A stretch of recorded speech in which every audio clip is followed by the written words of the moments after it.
Salut à tous, aujourd'hui on parle de la Joconde, l'énigme à plusieurs milliards. On la regarde chaque jour à travers des smartphones, des vitres blindées et des océans de touristes.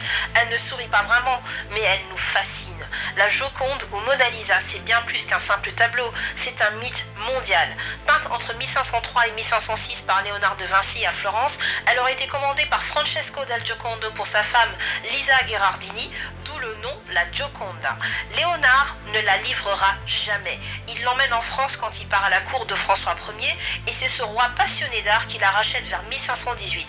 Depuis, elle n'a plus quitté le territoire français. Elle entre au Louvre après la Révolution, puis disparaît un jour de 1911. Volée, elle a été volée. Le voleur, un ouvrier italien du musée, pensait simplement pouvoir la rendre à l'Italie.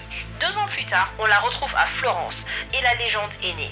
Aujourd'hui, son sourire énigmatique reste l'un des mystères les plus commentés de l'histoire de l'art. Certains y voient la douceur maternelle, d'autres une ironie subtile ou même un autoportrait caché de Léonard. Mais combien vaut la Joconde? Officiellement, elle est inestimable. Pourtant, en valeur assurée, on parle d'environ 850 millions ou 1 milliard d'euros, ce qui en fait l'œuvre d'art la plus chère au monde. Et pourtant, ce n'est pas l'or ni la gloire qui font son prix, c'est cette sensation étrange qu'elle nous observe, qu'elle sait quelque chose qu'on ignore. La Joconde, c'est le mystère de l'humanité enfermé dans un sourire. Mais la Joconde ne fascine pas que les historiens.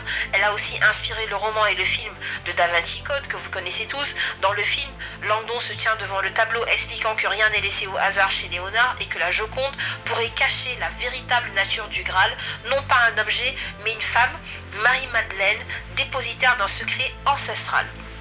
Dans Da Vinci Code, la Joconde est un symbole de connaissances cachées, un puzzle spirituel que Léonard aurait codé pour protéger des vérités interdites, et elle serait un pont entre science, art et mystère divin. Ainsi, qu'on la regarde comme une œuvre d'art ou comme un code mystique, la Joconde garde ce même pouvoir, celui de faire douter, rêver et chercher au-delà du visible. Je vous remercie de m'avoir suivi, c'était Diana à nouveau dans un petit podcast culturel. À bientôt!